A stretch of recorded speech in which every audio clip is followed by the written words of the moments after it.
All right, we're live. Half court heat. Sixers post game special. No video tonight. No introduction. No nothing. For what? Unfortunately, oh wait, hold on. Unfortunately, we should have been celebrating a Game 7 win, and I just, I thought about this the entire day, and I don't know about you guys, but I don't even know what to say because I was watching that game, and every time I looked at this game, I was like, I don't feel good.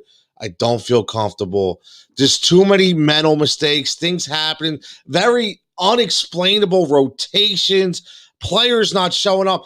And I just want to say one thing. I'm not going to get into this whole it's all about Ben, right? Because there's a lot of heads on the table for this loss. It's just not Ben Simmons. But there was a comment made by a specific person that I'm not going to mention that specifically called about a bunch of people out early in the week and said, I love it when the Sixers lose, people just want to brag about being right and they're not true fans. Well, let me just say something about that.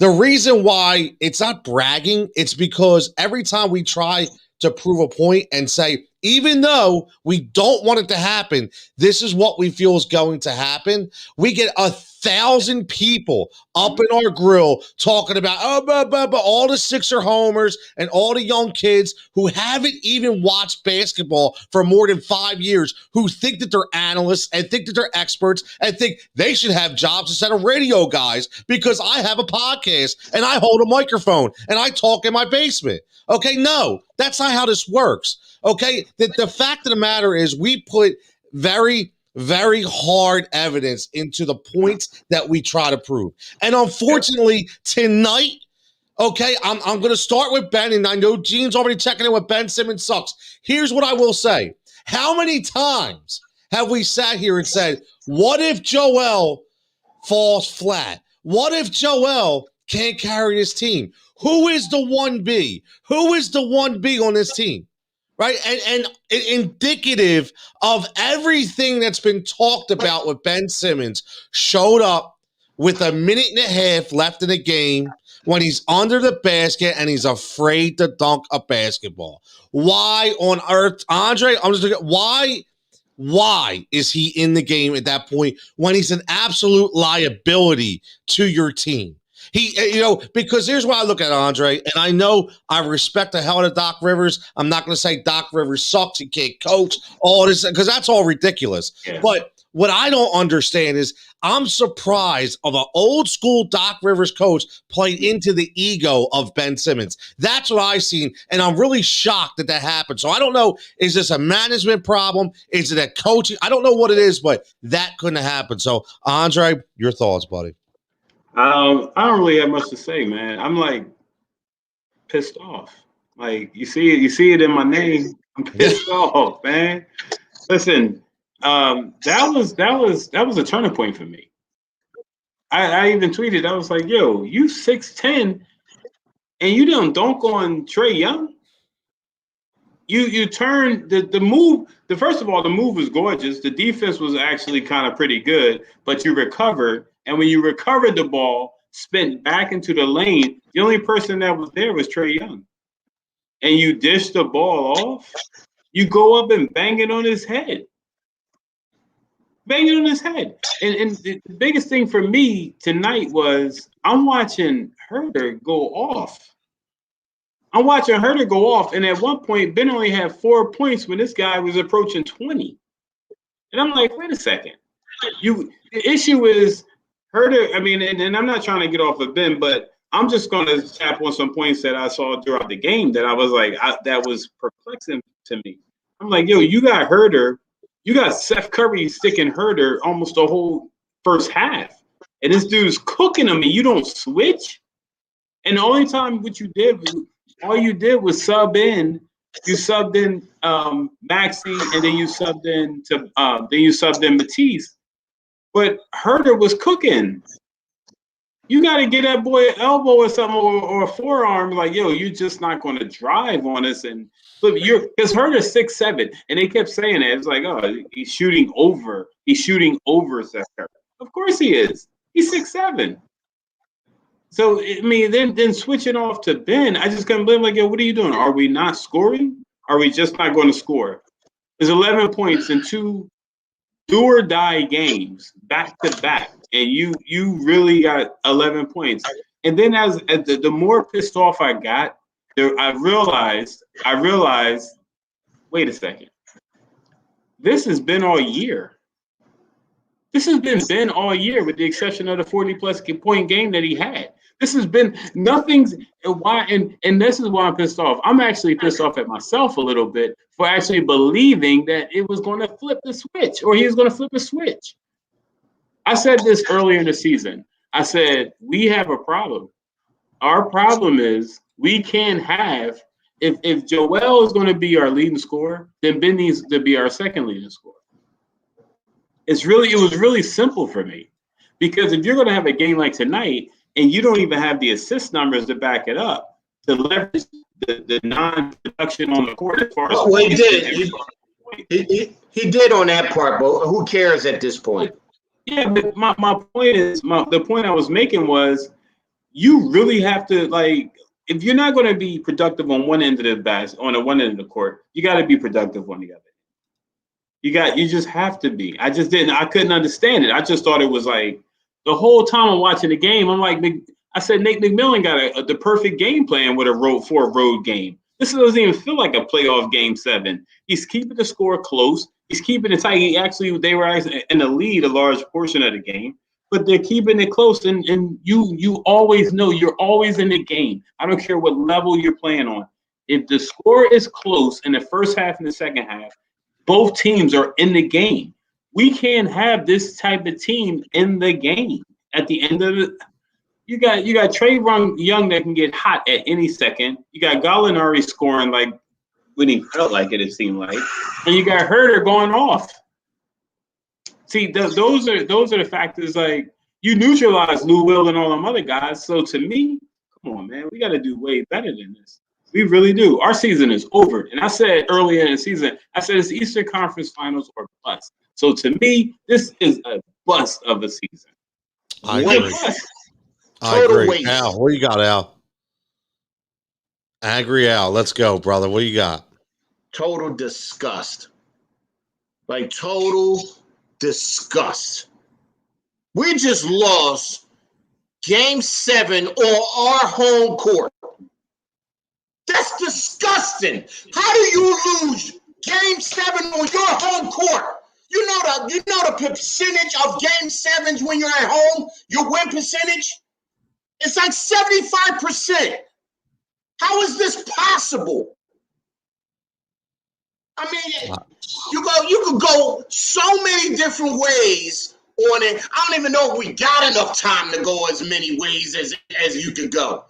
But everybody know that Ben Simmons is my boy. That is this whole series has been trash. The whole series, not just this game, not just last game. The whole series, my fault, except for the one game that he was aggressive in the second half. But he took the first half off.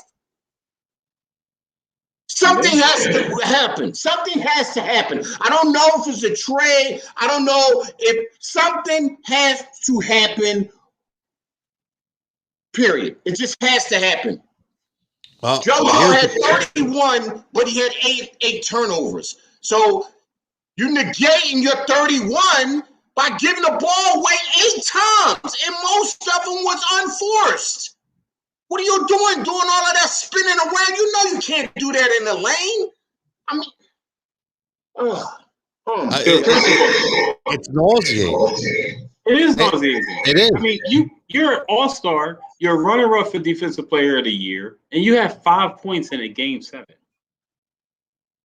You have 5. So unacceptable. 5 points. And let me just say, let's all remember, and everybody, listen, there are tons of comments coming in. So if I don't get to my apologies, I'm flashing them up on the screen. Jenna's back. There's always next year, right? I mean, no, it's the truth. But here's what I will say. Everybody that's in the comments that's saying let's trade Ben, let me ask you something. Do you think 20, 22, 23 other coaches weren't watching the same game? Do you really think this? Listen, this may be way far-fetched, but 2 years ago, when the Philadelphia Eagles said, what are we going to do with Zach Ertz? I was like, dude, you need to say Zach Ertz now because he's at an elite level to where you could get maximum value for Zach Ertz. And then what happened with Zach Ertz? He got hurt. He didn't play well. Now, all of a sudden, he's going to get he's going to get released. So who the hell is going to, after that series, is going to trade for Ben Simmons? Listen, Orlando. Right, yeah. He'll go with Markelle Fultz, right? Orlando's out for everything. Nobody's trading for Ben.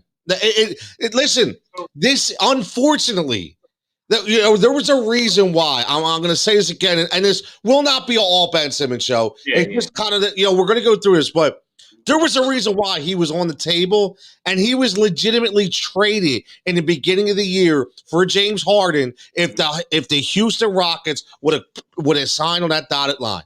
There's a reason, because Daryl Morey absolutely knew that he could not handle this team the way it was constructed. And it just, the trade fell through, and unfortunately, you're seeing why. The playoffs are a different animal. They can win these kind of games in a regular season. They can't win these kind of games, with just Joel, and that's it. Somebody had to step up. And Tobias Harris, how many goddamn layups are you going to miss? How many? 2 layups. How do you miss those 2 layups? How many 3-foot jumpers did he miss too? Yes. What is that? I don't understand. The irony of I don't get it. The crazy thing about Tobias, right? Tobias could have 38 points tonight, by the way, based on the number of misses as well. But Tobias had 24 and 14. I mean, he had 24 14, and he played 45 minutes. He should have had over 30. That's what I'm saying. According to the misses, I mean, he would have been projected to score at least 38 points. But he had 24 and 14. At the end of the day, you can't have your 6'10" point guard only scoring 5 points. And so no matter what player we go on and on and on and on and on about, it's going to go back to Ben. And the sad part is, when you look at all the different trades that happened throughout the year, I was like, oh, please don't get PJ Tucker. Now PJ Tucker's looking like a good trade.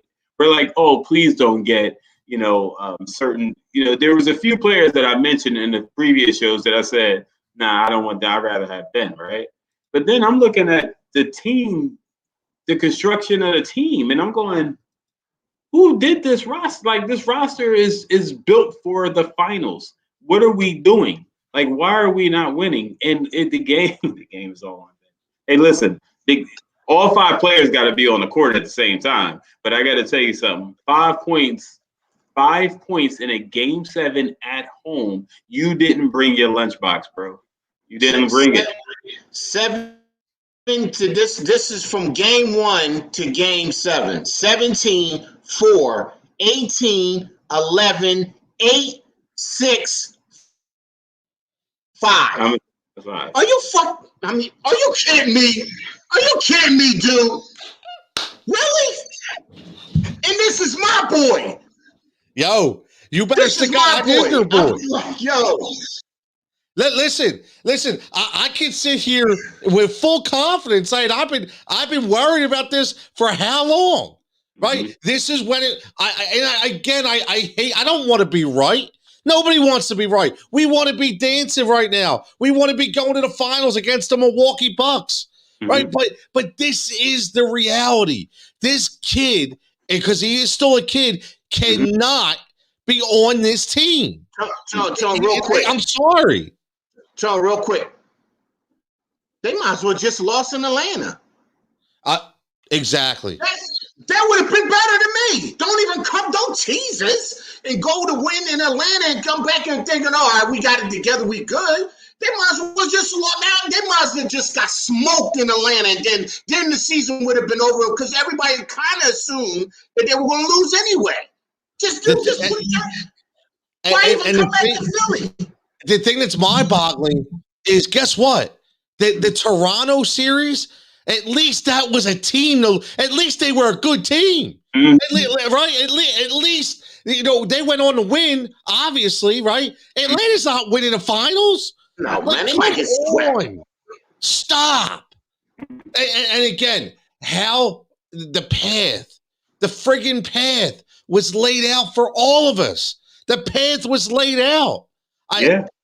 Listen, I mean, there was, what did I say a couple days ago as a joke?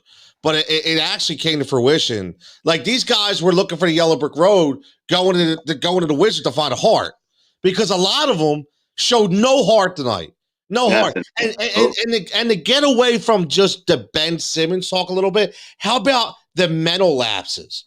How about the deficiencies on the offensive and defensive side of the ball? Now, listen, it ain't just about the Matisse Thybulle foul at the end. It's about the lackadaisical passes, the turnovers, the getting lost in transition, I mean, come on, man. Well, then that came to bite us again then, because we were talking about situational basketball with Doc.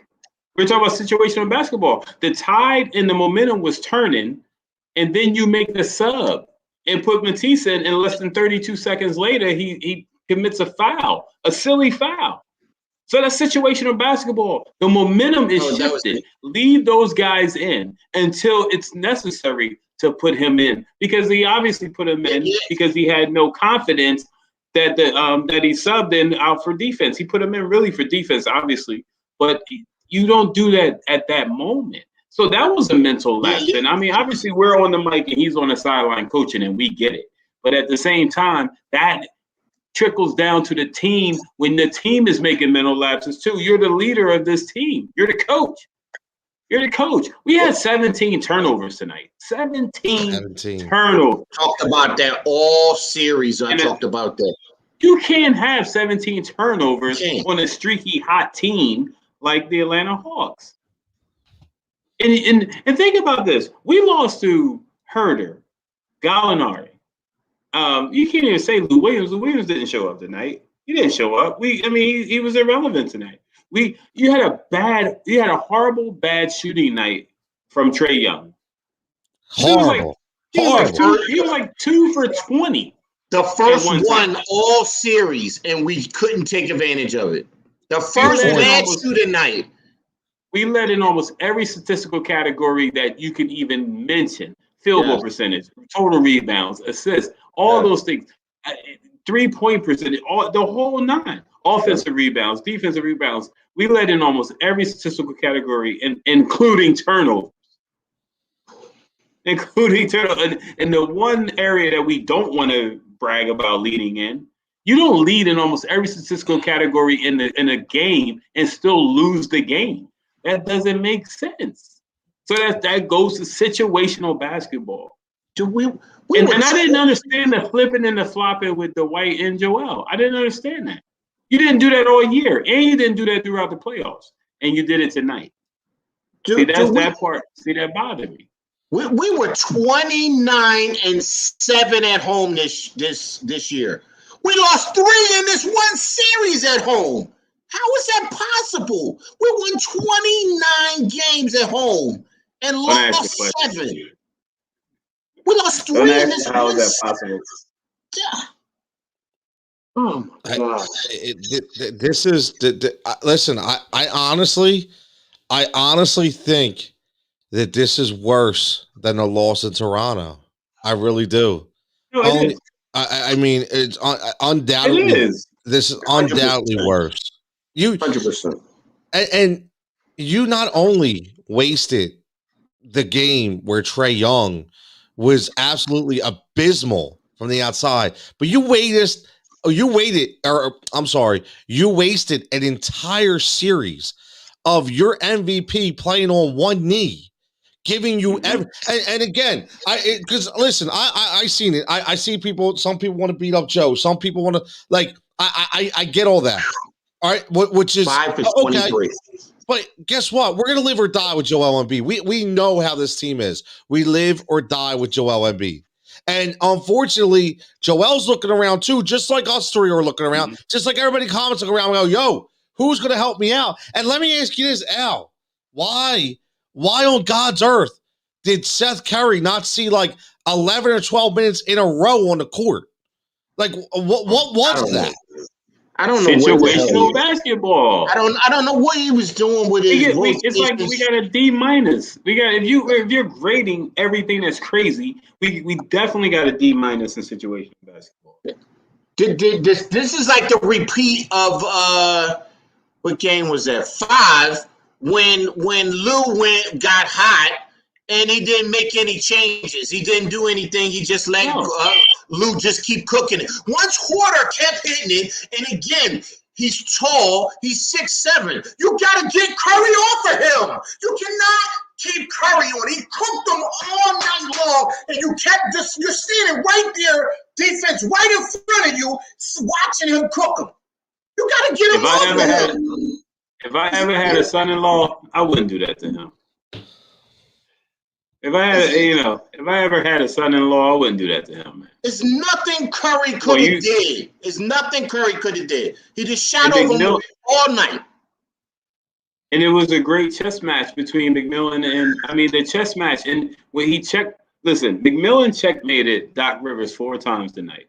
And there's 4 different areas of the game. I said, ooh, he made that adjustment. Ooh, he made that adjustment. And then even when we came out in the third, and I'm like, all right, if the Sixers are going to win, they got to win in the third quarter, right? He made the adjustment. In fact, the Hawks went up. The Hawks went up. I said, what in the world? What are we doing? What are we doing? And every time, all 4 times that I said, oh, McMillan made the adjustment, I was waiting to say that Doc made the adjustment, but he didn't.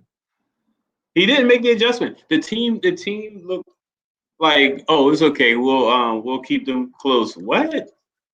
Atlanta was stay close because Atlanta was doing Atlanta things. The Hawks was doing Hawk things. It wasn't because the Sixers were shutting them down. In fact, the Hawks missed about 4 or 5 shots in a row, and the Sixers didn't take advantage of it. And then when the Sixers missed, the Hawks finally hit a 3. And I said, yo, we had 5 different days. The Hawks had 5 possessions and didn't score. And then we get the ball, we don't score at all. We can't play like that. No. We have to take advantage. When Doc said, then you see in the talk when he said, listen, you get the timeout, you control the pace. I mean, you get a stop to control the pace. That's how you control the pace, is to get a stop. You got to get a stop on defense, and then you control the pace. It never happened. And every time they did it, they didn't score. That was the problem I was having. Like, yo, you have to take advantage of this. You got to take advantage, and we didn't. We didn't take advantage at all. No, you're absolutely right. I mean, how many timeouts did we come out and look like we had no idea what we wanted to do? We had no rhythm on the offensive side of the ball. I thought we were going to come out at halftime and go on a run, and we turned the ball over like twice. Yeah. What are we doing? Like, I'm like, I don't understand. Their mind was not there, and that comes with preparation. But here's the issue. Everybody's going to look at the coach, and yeah, the coach has a lot of flaws in this too. This is a joint effort. This just isn't a Doc Rivers loss. This is just a Ben Simmons loss. This is a joint effort to lose this game and lose this series. But the thing is, right. But here's the thing. What do? Right? We got rid of Brett Brown. Right? We got what everybody wanted in Doc Rivers. So we're not getting rid of Doc Rivers. So what do? And that's, I think, honestly, and I know it's early to say this, but I think it's what bothers me the most is, what do? We know right now this team is not good enough. Yeah, we know right now, right? Well, we know that for sure. But we also said in previous shows, with this, the way the team is constructed, we only have a 2-year window. Yep. We only have a 2-year window with the way the team. We don't have a 5-year stretch. This isn't a LeBron team, okay, where you're like, oh, he lost in the finals, but he's going to be back in the finals the next year. We haven't even proven that we can make the finals to even make that statement. Like, we already said my prediction, and I can't remember who was on board, but it was Eastern Conference Finals or bust. is it. The way the team is constructed, two things. One, I think the Sixers were surprised that they were even in the game 7 against Atlanta. Because remember when we said, oh, we're getting Atlanta. Oh, man. That's 6 and 5. Dre, we had no even business being in the 7.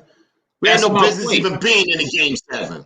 That's my point. We said 6 and 5 from the gate. Now, then we got excited, and I fell on this too. I fell on this sword too. I was like 6 and 7, right? Because that's where we were at the time. But my prediction was 6 and 5.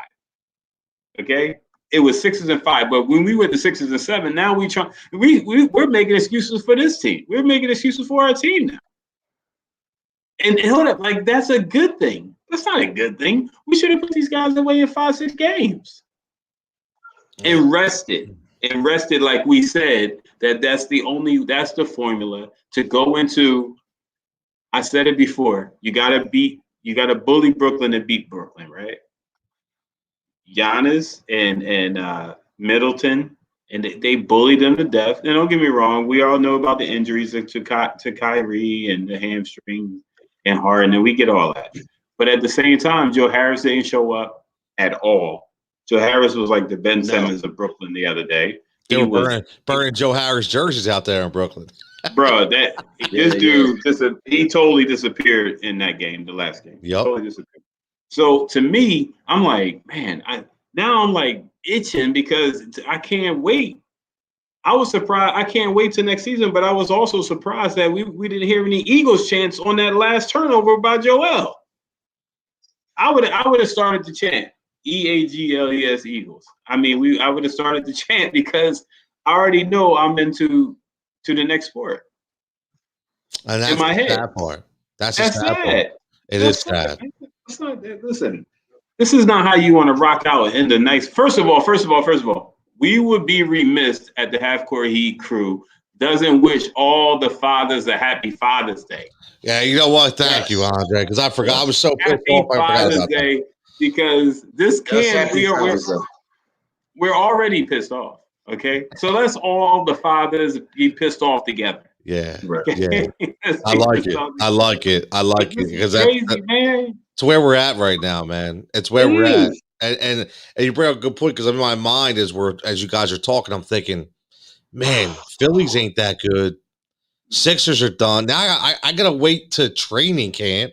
I mean, this is a long haul that way, and this is going to, now we have to watch next week. We have to watch the NBA draft lottery before we, and again, like we're just thinking like we should be in this game coming up, and now it's just, and we're probably going to have to watch the Phoenix Suns, and we're going to watch Mikal Bridges go off. And say, hey, anybody see Zaire Smith anywhere? Like, where he at? Where's he playing at right now? Right. So we have to watch that again. Right. It's just please. We got to get another dose of Antetokounmpo, who I can't stand. And I'm making it very clear. I cannot stand Giannis Antetokounmpo. I just can't stand it. I don't know. The man has 2 moves and 1 type of shot. And that's it. Let's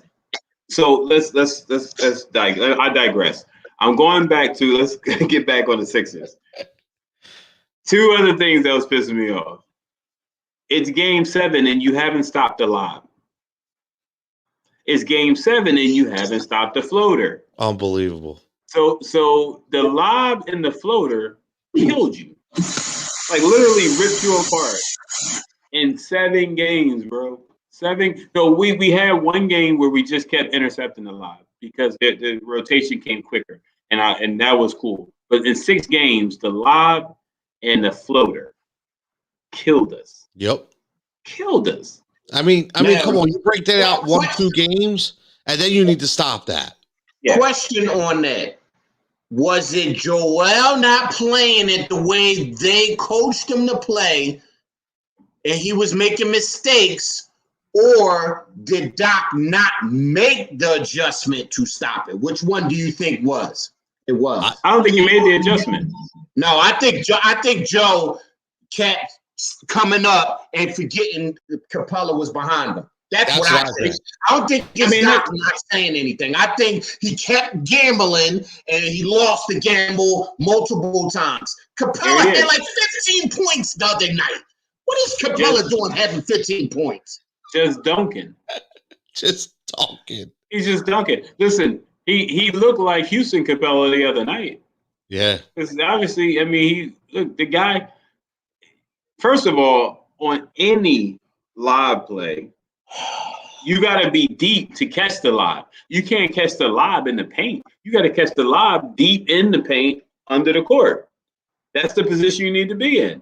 Now, the floater, obviously, you can push a floater. If your floater is your game, is your game. But when you coming off the pick, you know Trey's not going to the rim. You know he's not going to the rim. When the last time you seen Trey Young go to the rim? That's what I call. You know what? And I don't know how many people know this, but Trey Young's real name is Rayford. That's his real name.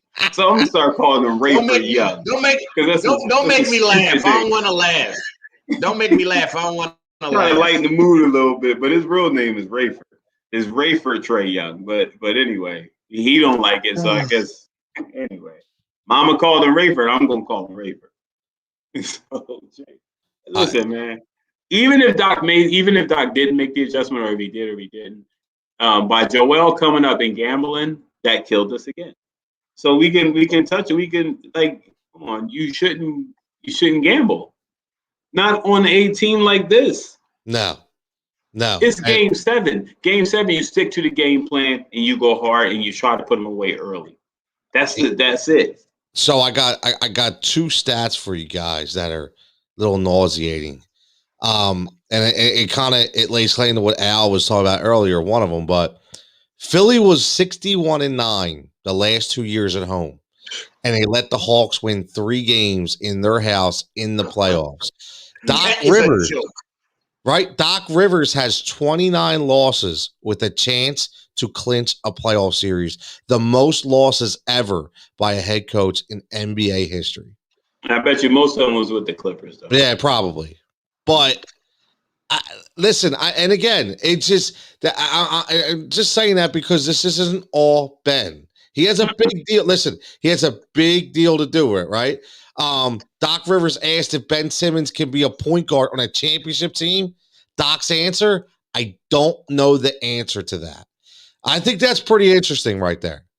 Well, it's majorly interesting. Yeah, because think about it. You have your starting point guard not in the game in the last minute and 38 seconds. Yep. At all. Like, he's not even in the game. He has on a T-shirt on the sideline.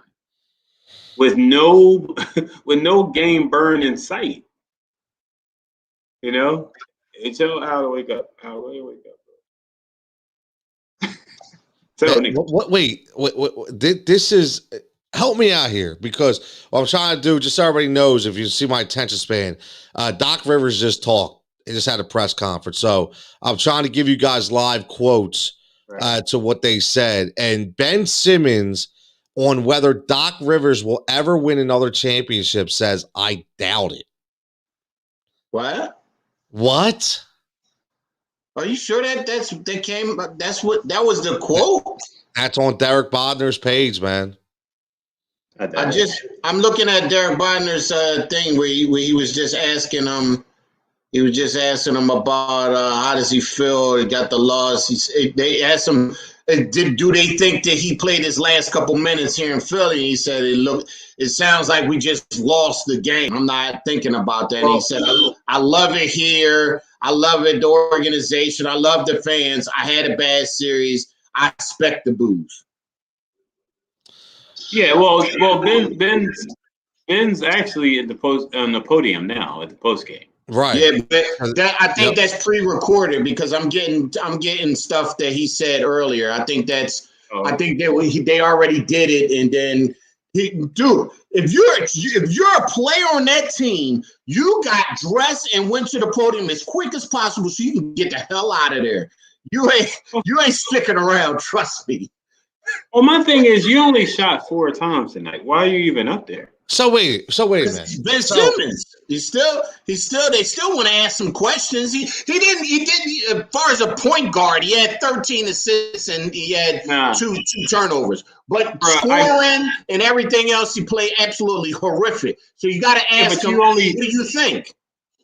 Bro, you only shot the ball 4 times though. Yeah, I know that. That's part of the reason why they got put him on the podium, so they could ask him, why did you only do that? The ball is in your hands 86% of the time in the game, and you only shot the ball 4 times. So why is now? And again, listen. This is a hard show for all of us right now because this is definitely not the way we thought we went out. I mean, or we were going to go out. But is now the time that Doc Rivers is actually starting to, use a scapegoat for the season, and now all of a sudden tonight he picks to blame Ben? I don't know the answer to that. Is that what we're? I mean, listen, all year, all series, every time they asked about Ben, what did Doc do? He got defensive. Right away, everything was a joke. Oh, yeah, bench Ben Simmons. Yeah, okay. Yeah, bench Ben Simmons. Yeah, okay. Now tonight, when they ask him, do you ever think he could be a point guard on a championship team? He goes, I don't know the answer to that. That's in it. Well, Tony, you got to be careful because that was in the pretense of because he was asked a question about a position change for Ben. Okay. Instead of being the point.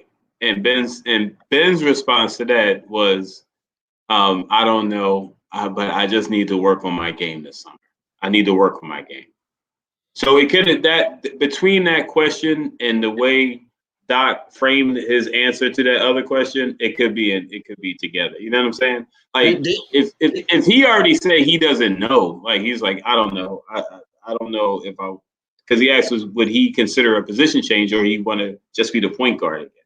And he's like, I don't know. I don't think so. But I got to work on my game.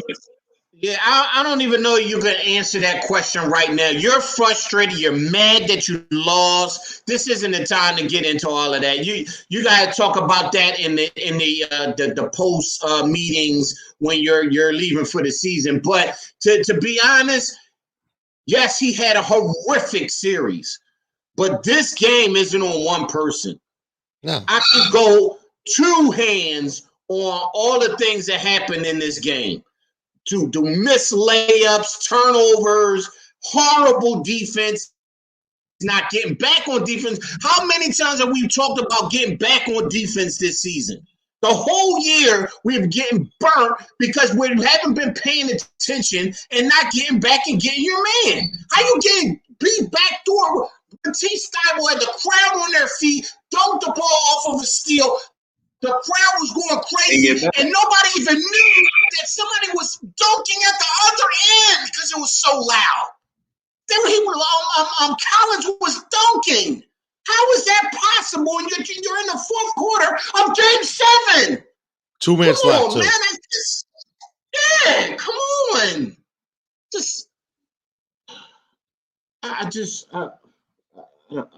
Well, Sean, you can stop right now, man. You can stop. You can just stop. You can stop defending them. Listen, at the end of the day, like you know what's pissed is what's really pissed. The other thing is because I have a scroll of everything that's pissing me off about this whole season, this game, and I'm just kind of trying to check them off before we get off air. But here's the other thing that's pissing me off.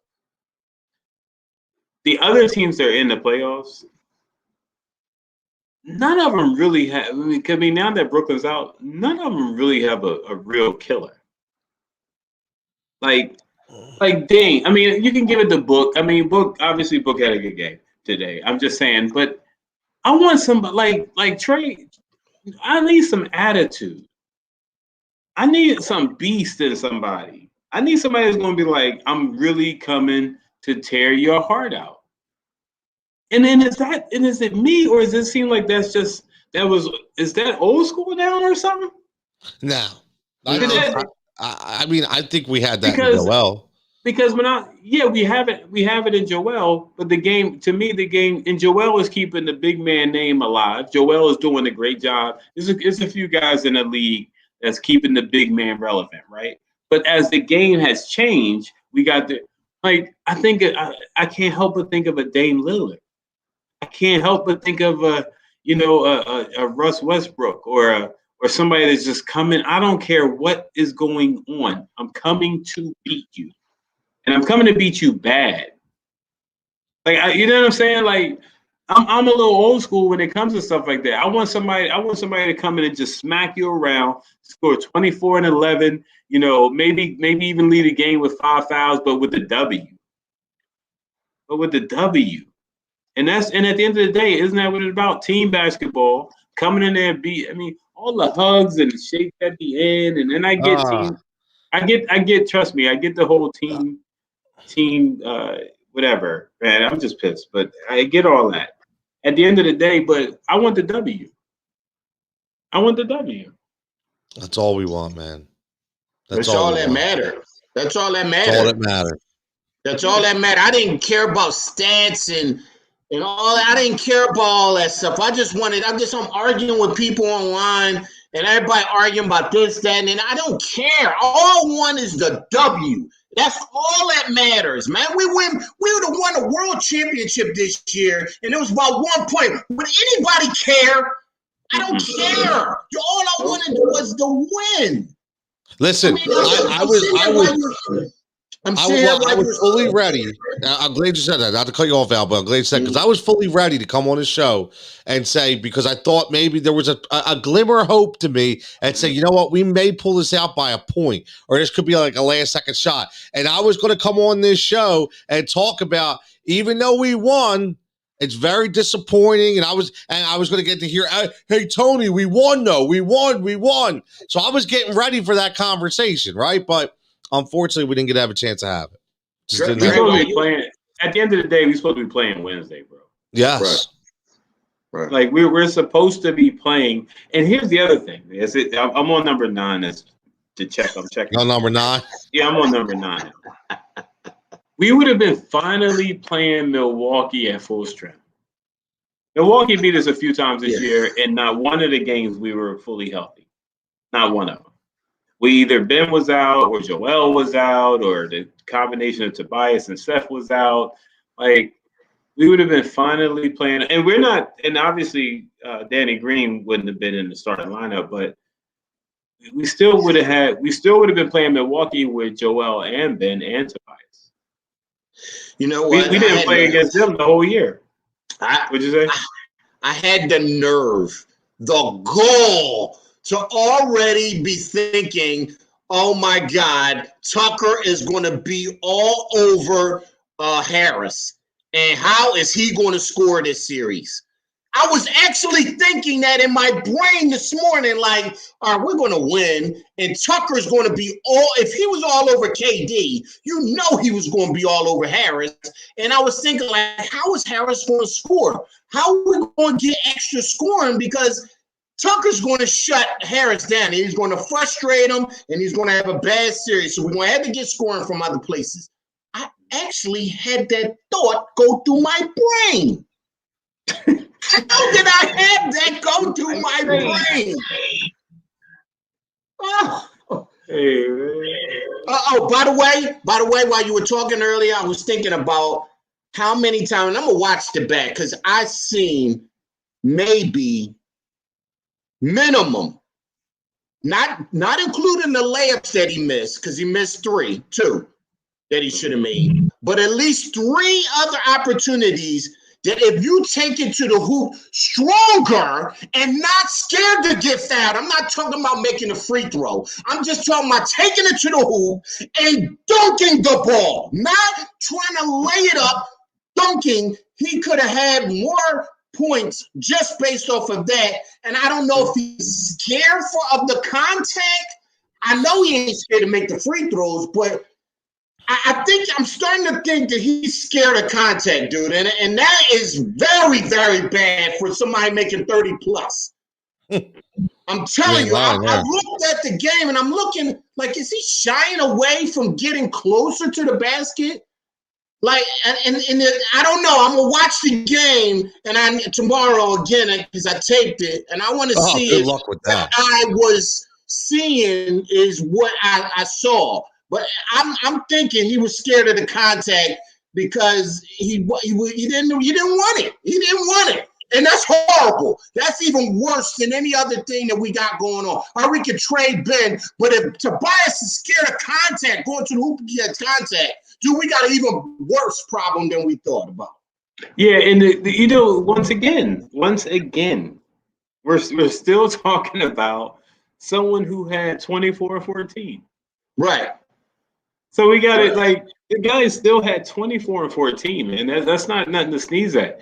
Is the issue, and because when you have a game like that, it's easy to go, yo, the putback dunk. He should have had that in two hands, or you know what I'm saying, or the high off. I forgot about that. Man, I forgot about that. Nah, that was on somebody's head, so you can't forget about that one. But then the layup high off the backboard that banged out, the mid-range jump shot that rattled in and came out. The other mid-range jump shot in the second half that didn't even come close to going in. So, yeah, Tobias again did what Tobias does his whole career. Around 20 points. Sean, did you watch the game? Did you watch the whole game? I know he scored 20. What is your point? I don't give a shit if he scored 20. Right. What does that mean? We freaking lost. We lost because how many layups, how many 4-foot jumpers? Listen, bro, the thing is, stop talking stats. It doesn't matter. I don't care if he gave you 20. Doesn't matter. Guess what? We needed 25. We needed 26. And that's your job. Opportunities was there for more. So if you have 30 and you had opportunities to miss and you miss bunnies, and that's what it was, bunnies, you got to score. I don't care if you had 20. You should have 27 or 30. You should have more than the 20. Don't tell me he had 30, I guess. What? He's like, let me shoot. Listen, man. Listen, this ain't about Ben. This ain't just about Ben. Listen, I get everybody wants to kill Ben, and I'm not sticking up for Ben. But this is way more than Ben, man. Way more than Ben. It's way more. And think about it. You know what else was telling? When Doc took Ben out, he rotated Maxey. I'm sorry. When he took Korkmaz out, he rotated Maxey, George Hill, and Shake in within a 5-minute period. Like, is anybody? Those guys got to get into a rhythm. They're your bench. They have to get into a rhythm to shoot. You're not even. You got to we already know Maxey's a streaky guy. If he gets hot or he gets excited, nothing. Only good things that come out of it. Same thing with Shake. Shake gets hot. He gets excited. He starts going to the basket. He has that wild-looking jump shot, that three. But, brother, you got to keep the guys in the game to get warmed up and get excited and good things to happen when they're in there for stretches of a time. But we couldn't afford it. I go back to what I said earlier in the show. I didn't understand that in and out with Joel and Dwight. I didn't understand that. I was like, you didn't do this all year long, and you didn't do it in the Washington series, and you just now doing it in a Game 7. Why switch it up? Why switch it up? Because we're at home? If anything, and he told the reporter, remember? He told the reporter that he was switching up, trying something new. Yeah, why would you do that? Trying something new in Game 7?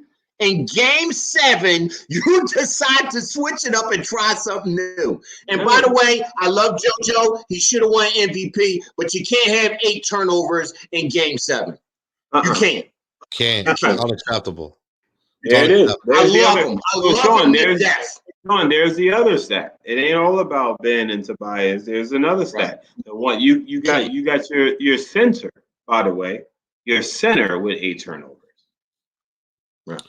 And Sean, and I think he was stressing a lot in the first half. Did you see him doing a little bit too much in the first half? I think he was trying to do a little bit too much. Because he had nobody else. Yeah. Right. That's the sad part. And Sean, I don't know what your infatuation is here with Tobias, but I will say one thing. you make this comment about money doesn't mean you're a 30-point scorer. Well, guess what, man? Here's the deal. When you're a max player and you count against the money that your team can spend, that means you are. I'm not saying you need to be a 30-point scorer, but it means you need to step up. Joel Embiid is not a 40-point scorer. Doesn't mean he couldn't step up and give you 30, 39, right? So this isn't about what you score per game. It's about situational basketball. The man Andre said, when your team needs you, when you're a max player, you need to step up. And if you can't, the team will not win because you are taking pieces around your max players in order to build a contender. So guess what? Yes, money is a big deal when it comes to scoring. It just happens to, it's the way everything falls in line. You have to look at that point. He needed to step up and he didn't do it. Plain and simple. Sean, it's a difference too between if he would have missed, let's just use a number, 5 jump shots, and he would just miss them. That's different than missing 2 bunny layups that you should have scored, and at least 3 other times that you're 2-3 feet away from the basket, and you don't take it to the hoop strong enough because you're trying to fade away from the contact. So that's the difference. 5 jump shots compared to being around the basket. That's a huge difference. So I'm not saying, oh, he should have scored 40 just because he's a max player. I'm saying he had opportunities for at least ballpark 10 extra points that he just, for whatever reason, didn't come up with it. That's what I'm saying. I agree. Now, Sean, this is a great question. Because I was in that boat too, Sean. This right here. Why is Korkmaz starting? Well, here's the deal. To have Doc's rotation work the way he worked it with the rest of his assistant coaches, he had to get a player the closest he can to Danny Green. And the player that's closest to Danny Green in that rotation is Fergman Korkmaz, right? However, I didn't like him starting over Thibault. Right. Because the way I looked at it is that we're playing against a streaky shooter, a real fidgety guy in Trae Young. So you frustrate him with a Thibault, right? And get Korkmaz in at the 5-minute mark, meaning like after about 3-4 minutes of the first quarter, then you do the switch. You spell Thibault and you bring Korkmaz in because you might need it. You might need that spark, that 3-point spark, or that coming off that pick and lighten the other team up from 3. So I think I agree, Sean. I agree. I think Thibault should have started the last 3 games, but he didn't. The whole series after Danny Green got hurt. Right. So I mean, hindsight is 20/20, and the good thing. I mean, I know I mentioned this before that I think Thibault should have been in the starting lineup, but here's what happens throughout the course of the game: you have other people getting hot. You had Shea getting hot one game. You had Maxey getting hot one game. Korkmaz didn't get hot at all through this series, but he earned that starting spot in the last series. Yeah. That's all I'm saying. In my opinion, Thibault should have just been starting. We have won. First of all, we got 1 person on all defensive team and 2 people on the second team. And we have won all year with defense. But in this series, he doesn't choose to play more defense or offense. He chooses to play more, looking for scoring more. I don't get that myself. I would have started Thibault, and then you create the offense off of the defense. If Thibault isn't in the game, how can he get deflections and steals and all other stuff that he's done all year? He has to be on the floor. Tony got a quote. Yeah, so this is and Bernie, my man, checking in. What's up, Bernie? Happy Father's Day to you, my man. I completely agree. And again, we're I figure we go about an hour. We got about 7 minutes left, but this quote is going to turn everything upside down. This is from Rich Hoffman. This is from Joel Embiid. Joel Embiid, and I quote, "I'll be honest, Rich. I thought the turning point was when we, I don't know how to say it, when we had an open shot, passed it up, and only made 1 free throw." Now, this is going to be a problem. That's a problem, dude. Right? Because this is a problem. This is a problem. And that had to been said that was said in the locker room. And he brought it out on national TV. He called Ben out in the locker room and said, dude, what the hell was that? Now, what happened after that, I don't know, but he called him out in the locker room, guaranteed. Yeah. He won't come out here and say it if he didn't say it in the locker room first. That quote is on Sixers Nations too as well. So it's all over Sixer Nation right now. That's a serious problem. He did mention Matisse only making that one foul shot. And everybody knows in what the happened. quote itself. All right. So you don't do that. And the whole world see it. The whole world see it, the whole league see it. And even the announcer said he gives up an open dunk layup, dude. You know, he did say it. He said it. So it's not like, but that's a quote of somebody that's not going to be here next year. Well, let's remember too. Who was Joel's best friend on the team last year or the year before? Jimmy. Right. And who didn't Jimmy like? Yeah, simple as that, man. Yeah, but this is the road that we're going down. Yeah, but if we was in the Eastern Conference Championship right now and not out of the playoffs, none of that would matter. It just when all hell break loose, literally all hell break loose. I'm telling you, he called them out in the locker room. Oh, Al, you're my brother, but I'm gonna tell you something. It doesn't matter. It still matters. The issue is whether it's going to come out or not. Because it still matters. Because if that's the feeling that it came out in a bad time, that means it was already in you. That means it's just festering. It's been festering, but you just had an opportunity to say it. Because here's the other thing. When I'm thinking of, because now before I even read that quote, now I'm thinking about when J.R. Smith forgot he had a timeout and LeBron did like this. Oh yeah, what are you doing? I remember that. It's like, what are you doing? We could have won this game, right? That's the first thought that comes to my mind. And when Joel sees Ben do something like that, he's like, "Yo, what are you doing?" Like the only difference is LeBron did it on national television in front of the world. Joel didn't say anything. What are you doing? What are you doing?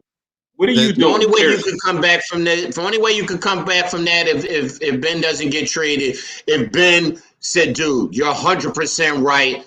I should have dunked that ball. I don't know what's going on in my brain. No. I'm sorry. If he did all of that, maybe Joel can move on. But if he tried to make an excuse, then that's a problem. That's an even worse problem. Let's flip it a little bit then. Let's flip it a little bit. You basically saying what we just said, but let's explore this.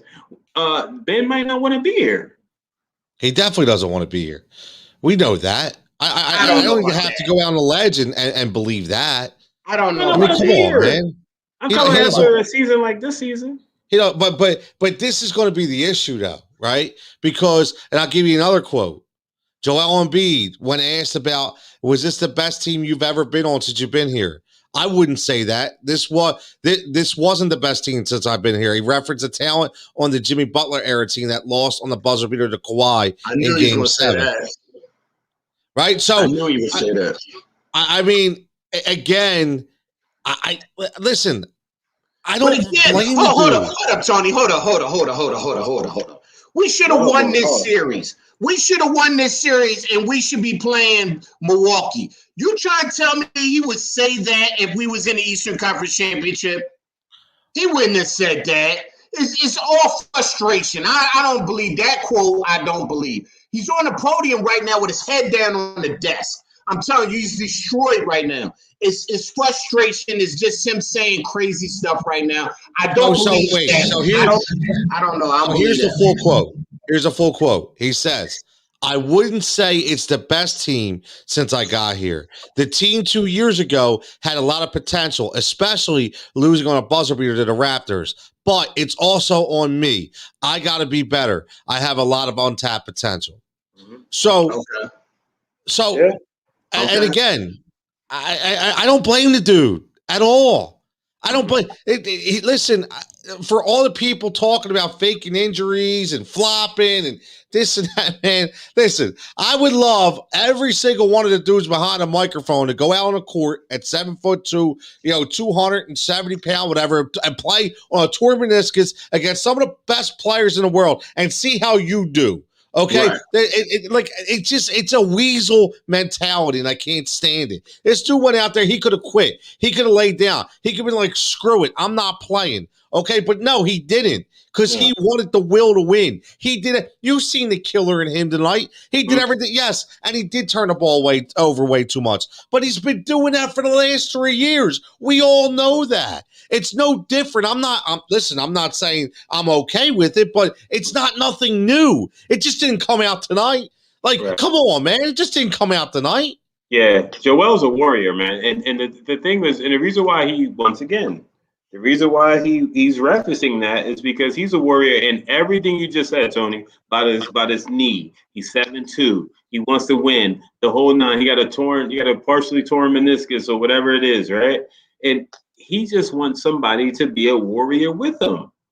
And I actually saw it in Tobias when he got that and one, right? When he was like, "Come on," like that's all he wants. I see that too. Yep. Yeah, but that's all he wanted. That's all Joel really wants. So when he see a player like the players I referenced earlier, like a Jimmy Butler and somebody who just wants to go in and smack you around and win the game, right? And just when he's playing with a player like that, he's way more comfortable because he can trust that player that they got his back. He's like, yo, if I'm out here on one leg and I'm giving you all I got, all I ask y'all to do is give me all y'all got. 4 points is not all you got. I mean, 5 points is not all you got. Taking 4 shots in 4 quarters is not all you got. I'm sorry. It's just not. So whether you're frustrated, not frustrated, whatever, numbers don't lie, man. Numbers don't lie. We don't look. You took 4 shots all game. Your ball is in your hand 86% of the whole game. You took 4 shots. Are you bugging out? I'm watching NBA TV, and they got his fourth quarter stats are 16 for 41 throughout the whole series, 39%. That ain't getting it done either. So 16 or 41 in the fourth quarter. We once again, I think we just need to love on our families because we fathers. The game is over. Okay, the season is over. When someone says, "I just got to work on my game this summer," I'm done. Yeah, I'm out. Because you're not even interested in taking responsibility. That's not taking responsibility to me. No. That's just saying, I gave you what I got. Yeah. I'm going to work on my game this summer. I gave you what I got. Bro, you shot 2 for 4 all game. Like the whole game. That sound like something your kid would say, and you say, that's all you got? That's what your explanation is? If your kid said that to you, you'd be like, what? What? I didn't ask you about that. I'm talking about right now. I'm not talking about next summer or this summer. I can't, man. I don't even have the right words. I just want to apologize for everybody that's checking in, man. I really don't know either what else to say. I'm done. Like, yeah, I really don't. Listen. I feel like when you're watching one of them shows, right? And the guy just takes off his hat and walks off the set. And then everybody's like, yo, what happened? What happened to that guy? That pissed off. Like, where'd he go? Like, and that's how I feel. Like, but that's how I feel. And we're fans and we're passionate about our teams. And I really feel that. I feel like, like even after this broadcast, I'm like, yo, man, what do you like? I don't know, eat a bowl of cereal or something. I don't even know what to do. Like, I want to watch my Sixers play, and I wanted to watch them on Wednesday. You know what I'm saying? Like, to me, I think this is a ridiculous disappointment. My 13-year-old son turned it off. He's like, I'm not even watching this, and went upstairs. I'm like, bro, you gotta watch it. Like, we're watching it together. No, he's like, I don't see it. And he was right. I agree. He's 13. He was right. It's like, I don't see it. I didn't feel it at halftime. At halftime, I love my Sixers. At halftime, I felt we were going to lose this game. Because there's no way at that point, Trey was like 2 for 13 or something? Something like that. And we were down 2. We should have been up minimum 10 to 15 points. He's shooting that horrible, and we're down 2 at home in game 7? You know it's bad when Molinari runs up the court going, "It's me. It's me. It's me." Yeah, I guess. I mean, your team is winning. Yeah, it was just a bad feeling. I felt the same way. Your team is winning. I felt the same way. But listen, again, I don't think there's anything else we can all say. You know, I could say this. We had a wonderful day. You know, Andre, thanks for mentioning the Happy Father's Day. Feel bad we didn't open that up as always, but you know, we all had a great Father's Day, and you know, it should have been the perfect swan song, right? It was like, hey, you were out, you know, enjoy yourself, right? Watch the game. We get to talk half court heat, do a little post game, talk about what's next. What are we going to do against the Bucks? And here we are. We have to go on with this ridiculous saga about how the team just doesn't show up and aren't prepared to win again. So all I can say with this is we're an hour and 5 minutes. We're going to roll. I just want to thank everybody from all of us. From me, Andre, Al. I mean, listen, you know, we started this kind of halfway through the season. You know, it was great. We're not going anywhere, but we don't have basketball to talk about right at this moment. You know, and it's going to take a little while for this to fester on, because now we got to go through an entire NBA Finals and watch pretty much inferior teams, except for the Suns, in my opinion, to, you know, advance where we should have been. So it's going to be tough, you know, but I want to thank everybody for tuning in, man. I mean, we have had a tremendous response. Listen, I think we had 16 episodes, not including post games, probably about 20 to 22 combined since we started this thing. Audience grew every single week. I've seen a lot of new people tonight as well. Joshua, I know you're pretty new checking in. We appreciate it. Gene, I know you have your own show, Wire to Wire. I support you as well, my brother. I appreciate it. You guys do a fantastic job. We're all in this thing together here. So, Sean, I know you've been with me from the very beginning. You're in and out. Adam are always here. Our boy, our own Dan Green. Checking in, not the real Dan Green, please stand up, right? You know, my buddy Bernie checking in. We had so many people checking in tonight. Even Jenna made her return, which obviously, hey, listen, I get it, right? I mean, I've had people on Twitter, Hawks fans. Hey, listen, okay, I got to take it now. We got to take it. Unfortunately, I don't like it, but we got to take it because our team had lost, but. We will be back. You know, we'll probably take a week or so off.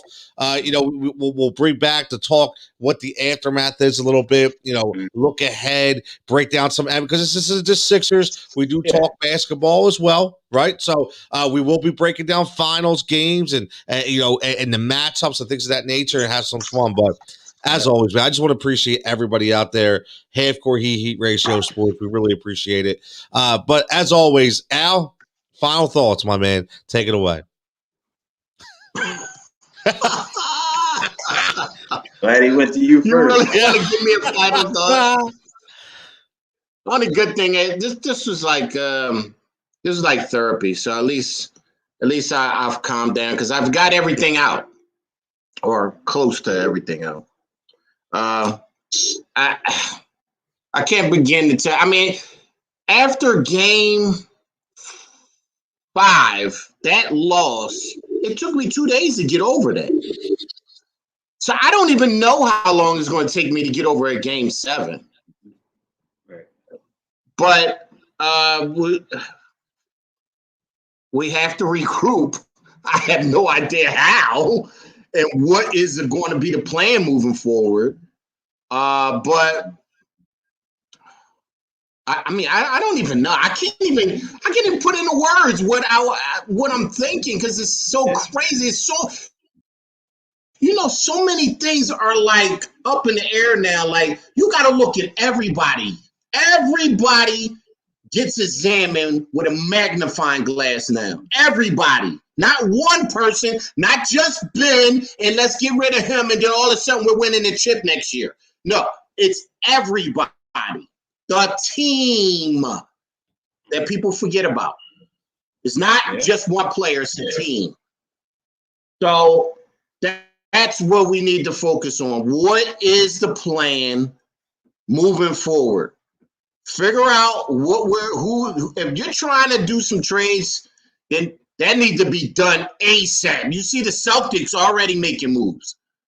So that's the first thing. Figure out let's get a plan together. And then if we're moving forward, we're moving forward. But we need to figure out what's the plan first. And I'm sure Maury is already in the lab thinking about that now. I mean, I really don't have much else to say. Yeah. Crazy. Andre? Yeah, my final thoughts are real quick, man. Pretty successful regular season, very disappointing postseason. I already said Eastern Conference Finals are bust, said it a million times. But from a satellite view, I just think that the NBA is in some good hands. And I'm gonna tell you, and the way I look at it is this would be the first year that you got four guys who that's in the finals who don't have a ring at all. So you got Chris Paul, Giannis, Trae Young, and Paul George. They all have opportunities to win their first ring this year. Them four guys. Okay. So the way I look at it is, I wish my Sixers was there because almost everybody on the team, with the exception of Danny Green and Dwight Howard, would have gotten a ring, right? But the NBA is still looking good. I guarantee you Brooklyn's feeling the same way. Like, and of course I can care less about Brooklyn, but I wanted the Sixers to be playing the best team that they could have played. I didn't want them to play a soft team, or I wanted the revenge games against Milwaukee. I wanted the big dogs game against Brooklyn. I wanted the heart because the old saying, to be the man, you got to beat the man. And I don't even like all that. I don't even subscribe to all the weak teams or strong teams. Look, they're NBA teams to me.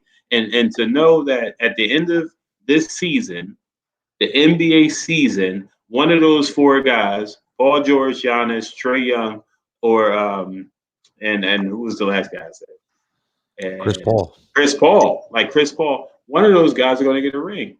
One of those guys is going to get a ring and try to solidify their career moving forward.